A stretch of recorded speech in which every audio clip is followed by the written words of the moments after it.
Assalomu alaykum, hurmatli yurtdoshlar, hurmatli kuzatuvchilar, hamyurtdoshlar. Sizlarga xush kayfiyat tilagan holda ushbu videorolikni oxirigacha ko'rishingizni iltimos qilib qolardim va malol kelmasa bitta like bosib, kanalga obuna bo'lib qo'ying. Sizlar uchun foydali bo'lgan huquqiy maslahatlarni va ma'lumotlarni berishda davom etaman. Sizlar bilan Abubakir Safayev.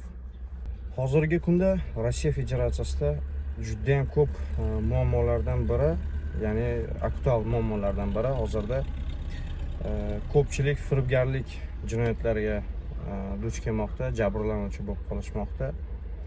Ushbu holatlarda kim qayerga murojaat qilishini bilmayapti yoki bo'lmasam bizni O'zbekiston fuqarosi bo'lganimiz uchun yoki boshqa millat inson bo'lganimiz uchun bizga yordam bermaydi, e'tibor bermaydi degan fikrda ko'pchilik nima qilishini bilmasdan ko'z yumib ketadigan holatlar ham bo'ladi. Bu juda ham ko'p, yashiradigan narsa emas. Ko'pchilik tasdiqlaydi bu narsani ham. Lekin bir tomoni borki, agarda siz talab qilmasangiz, sizni huquqlaringizni hozir hech kim himoya qilmaydi.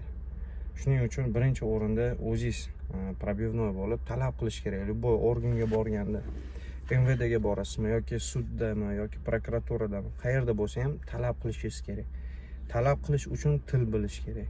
Til bilmaganingizni ular bilsa, bu qayerga borib jalba qila oladi deb xohlagan gapini gapiradi birinchidan. Ikkinchidan, til bilmaysizmi?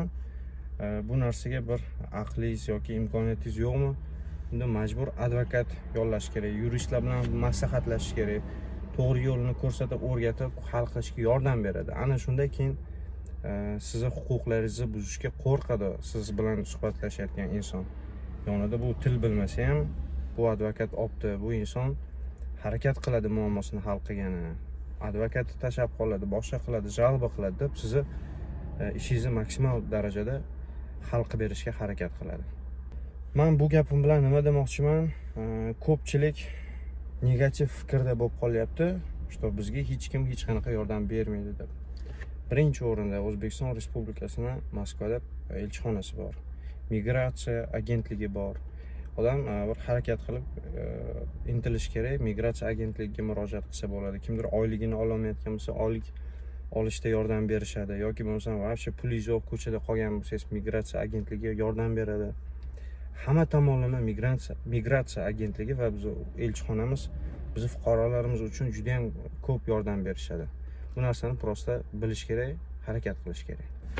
Mana auditoriyamda ko'pchilik shu zalta korona mavzusida murojaat qilishadi. Sababi mana shu muammolarda juda ham ko'p murojaatlar kelib tushganida yordam berib, hamma olib borgan ishlarimni 100% darajada yutib chiqaman. Shu sababli ko'pchilik murojaat qilishmoqda. Bu holatlarda qarzdorligi sizlarga tushuntirib o'taman. Prosta tak o'chirib bo'lmaydi. Ko'pchilik chunki shunaqa savol bilan murojaat qilmoqda.